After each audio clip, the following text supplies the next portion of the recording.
മതേതരത്വവും ജനാധിപത്യ ബോധവും തുല്യതയുമാണ് നമ്മുടെ കരുത്തും ഊർജവും. അതിലൊരു വിട്ടുവീഴ്ചയും ചെയ്യില്ലെന്ന് ഈ സ്വാതന്ത്ര്യ ദിനത്തിൽ നമുക്ക് പ്രതിജ്ഞ ചെയ്യാം. പട്ടിണി, രോഗം, തൊഴിലില്ലായ്മ എന്നിവയാണ് ഏത് ജനതയെയും പിന്നോട്ടടിക്കുന്ന 3 കാര്യങ്ങൾ. 79 വർഷങ്ങൾ പിന്നിടുമ്പോഴും കേരളത്തിലും നമ്മുടെ രാജ്യത്തും ഇവ ഇന്നും അവശേഷിക്കുന്നുവെന്നത് യാഥാർത്ഥ്യമാണ്. പട്ടികജാതി പട്ടികവർഗ വിഭാഗത്തിലെ സഹോദരങ്ങൾ, മുതിർന്ന പൗരന്മാർ, ന്യൂനപക്ഷങ്ങൾ, ട്രാൻസ്ജെൻഡേഴ്സ് ഇങ്ങനെ പ്രത്യേക പരിഗണനയും കരുതലും വേണ്ടവർ ഇപ്പോഴും അനേകം പ്രശ്നങ്ങളും പ്രതിസന്ധികളും അരക്ഷിതാവസ്ഥകളും നേരിടുകയാണ്.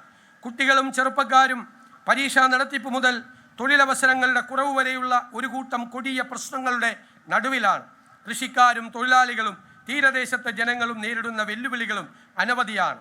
ഇവ നിലനിൽക്കുന്നിടത്തോളം കാലം എങ്ങനെയാണ് നമുക്ക് വിശ്രമിക്കാനാകുക? കണ്ണീരും കഷ്ടപ്പാടുമുള്ള കാലത്തോളം നമ്മുടെ കഠിനാധ്വാനം അവസാനിക്കുന്നില്ല എന്ന പണ്ഡിറ്റ്ജിയുടെ വാക്കുകളുടെ പ്രസക്തി ഇവിടെയാണ് കാണേണ്ടത്. രാജ്യവും ലോകവും കേരളവും ഇന്ന് പ്രത്യേകമായ ഘട്ടത്തിലൂടെയാണ് കടന്നു പോകുന്നത്.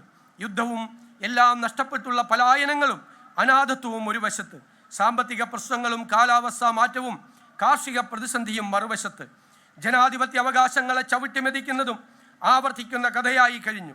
ഏറ്റവും സൂക്ഷ്മമായി പ്രശ്നങ്ങളെ അപഗ്രഥിച്ച് ഭാവിയെ നോക്കിക്കണ്ട് പുതുതലമുറയെ ചേർത്തുപിടിച്ച് ഓരോ ചുവടും മുന്നോട്ട് വയ്ക്കേണ്ട സമയമാണിത്. ജനാധിപത്യം നിരന്തരമായ സംവേദനമാണ്. എതിർപ്പും ചോദ്യം ചെയ്യലും തുറന്ന സംഭാഷണവും തിരുത്തലും ജനാധിപത്യത്തെ പുനരുജ്ജീവിപ്പിക്കുന്നു. ഏകവിളത്തോട്ടത്തിൽ ഒരേ ഇനം മനുഷ്യരെ വളർത്തി ഒരേ ഭാഷയും ഒരേ വിശ്വാസവും ഒരേ ജീവിതശൈലിയും വളർത്തുന്ന ഏത് വ്യത്യസ്തതയെയും ഭയക്കുന്ന വെറുപ്പിൻ്റെ തുരുത്തുകളും വർഗീയതയുടെ ഇരുളിടങ്ങളും സൃഷ്ടിക്കുന്നതല്ല ജനാധിപത്യം.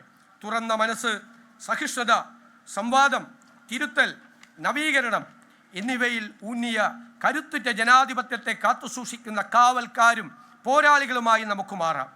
മഹാത്മജി, സുഭാഷ് ചന്ദ്രബോസ്, ഭഗത് സിംഗ്, ബാലഗംഗാധര തിലക്, ഗോപാലകൃഷ്ണ ഗോഖലെ തുടങ്ങി അനേകം സമരഭടന്മാർക്കുള്ള ഏറ്റവും വലിയ സല്യൂട്ടും അതുതന്നെയാണ്.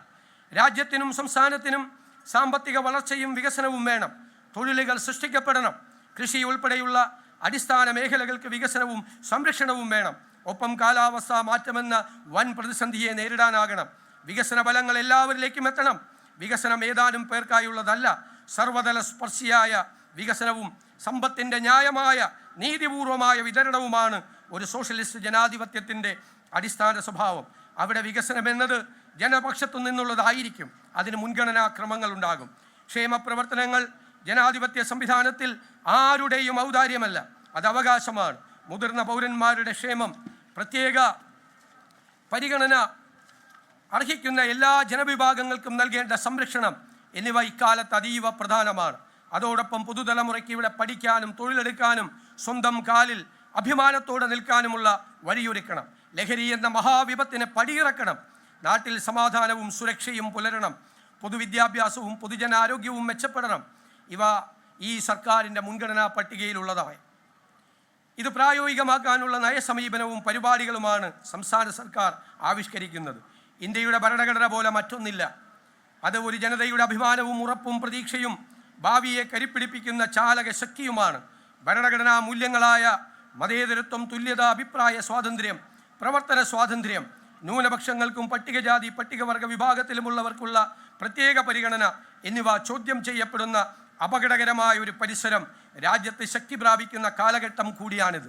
ജീവിതകാലം മുഴുവൻ രാഷ്ട്രീയ രംഗത്ത് നിന്ന, നിരവധി തവണ ഭരണഘടനാ പദവിയിലിരുന്ന രാജ്യത്തെ തലമുതിർന്ന നേതാവ് പോലും ജാതി വെറിയുടെയും തൊട്ടുകൂടായ്മയുടെയും പേരിൽ അപമാനിക്കപ്പെട്ടത് കഴിഞ്ഞ ദിവസം നമ്മൾ കണ്ടതാണ്. അതെന്ത് സന്ദേശമാണ് രാജ്യത്തിന് നൽകുന്നത്? നമ്മുടെ രാജ്യം അവിടെ നിന്നൊക്കെ ഒരുപാട് മുന്നോട്ട് നടന്നതാണ്. ഇനിയും ആ ഇരുണ്ട കാലത്തേക്ക് തിരിച്ചു പോകരുത്. അത്തരം ശ്രമങ്ങൾ ഉണ്ടായാൽ അതിനെ നഖശികാന്തം എതിർക്കേണ്ടത് നമ്മുടെ കടമയും ഉത്തരവാദിത്വവുമാണ്. നമ്മുടെ ഭരണഘടനയും അത് ഉറപ്പു നൽകുന്ന അടിസ്ഥാന തത്വങ്ങളായ മതേതരത്വവും തുല്യതയും സ്വാതന്ത്ര്യവും സോഷ്യലിസവും ജനാധിപത്യ അവകാശങ്ങളും സംരക്ഷിക്കാൻ നാം ഓരോരുത്തരും പ്രത്യേക ശ്രദ്ധയോടെയും ജാഗ്രതയോടെയും കരുതലോടെയും പ്രവർത്തിച്ചേ മതിയാവൂ. ഭരണഘടനാ തത്വങ്ങൾക്കും ഇന്ത്യയുടെ ഐക്യത്തിനും അഖണ്ഡതയ്ക്കും മതേതരത്വത്തിനും വേണ്ടി വിട്ടുവീഴ്ചയില്ലാതെ നമ്മൾ അണിനിരക്കേണ്ട സമയമാണിത്. മഹാത്മജിയും ബാബാ സാഹേബ് അംബേദ്കറും ജവഹർലാൽ നെഹ്റുവും അബ്ദുൽ കലാം ആസാദും ഒക്കെ ഉൾപ്പെടെയുള്ളവർ മുന്നോട്ട് വെച്ച ആദർശങ്ങൾക്കും പ്രവർത്തന രീതികൾക്കും മുൻപന്നത്തെക്കാളും സ്വാതന്ത്ര്യാനന്തര ഇന്ത്യയുടെ ഈ കാലഘട്ടത്തിൽ പ്രാധാന്യം കൈവന്നിരിക്കുന്നു. നാടെങ്ങും ചെറുപ്പക്കാർ ഉയർത്തുന്ന പ്രശ്നങ്ങൾ അതിനുദാഹരണമാണ്. അവ കണ്ടില്ലെന്ന് നടിക്കുന്നത് അക്ഷന്തവ്യമായ തെറ്റുമാണ്. നമ്മുടെ യുവത രാഷ്ട്രീയ ബോധ്യങ്ങൾ ഇല്ലാത്തവരല്ല. അവരെല്ലാം കാണുകയും കേൾക്കുകയും മനസ്സിലാക്കുകയും ചെയ്യുന്നു. തിരുത്തൽ ശക്തിയാകാനും ഭാവിയിൽ തെളിമയോടെ രാജ്യത്തെ നയിക്കാനുമുള്ള കരുത്ത് അവർക്കുണ്ട്. സമീപകാല സംഭവങ്ങൾ അതാണ് തെളിയിക്കുന്നത്. നമ്മുടെ യുവതയാണ് രാജ്യത്തിൻ്റെ യഥാർത്ഥ സമ്പത്ത്. എല്ലാവരെയും ചേർത്ത് പിടിക്കുന്ന, നന്മ പ്രദാനം ചെയ്യുന്നതും പ്രകൃതിക്കും മനുഷ്യനും ഇണങ്ങുന്നതുമായ വികസനമാണ് നമ്മുടെ സ്വപ്നം. അനാവശ്യമായി പരസ്പരം പോരടിച്ചും മനുഷ്യരെ ഭയപ്പെടുത്തിയും അപകീർത്തിപ്പെടുത്തിയും ലഹരിക്കടിമപ്പെട്ടും വികസന വിരുദ്ധത ആയുധമാക്കിയും ഇനിയും നമുക്ക് മുന്നോട്ട് പോകാനാകില്ല. ആധുനികവും നീതിയുക്തവുമാകണം നമ്മുടെ കാഴ്ചപ്പാട്. കുട്ടികൾക്കും സ്ത്രീകൾക്കും പ്രത്യേകമായ പരിഗണന ലഭിക്കണം. പുതുയുഗ കേരളം എന്നത് വെറും വാക്കല്ല, അത് യാഥാർത്ഥ്യമാക്കാനുള്ള ഒരാശയമാണ്. അതിനായി നമുക്ക് ഒരുമിച്ച് നിൽക്കാം, വിശ്രമമില്ലാതെ പ്രയത്നിക്കാം, പോരാടാം. ഇന്ത്യ എന്ന വികാരം കെടാവിളക്കായി മനസ്സിൽ സൂക്ഷിക്കാം. എല്ലാവർക്കും ഊഷ്മളമായ സ്വാതന്ത്ര്യ ദിനാശംസകൾ.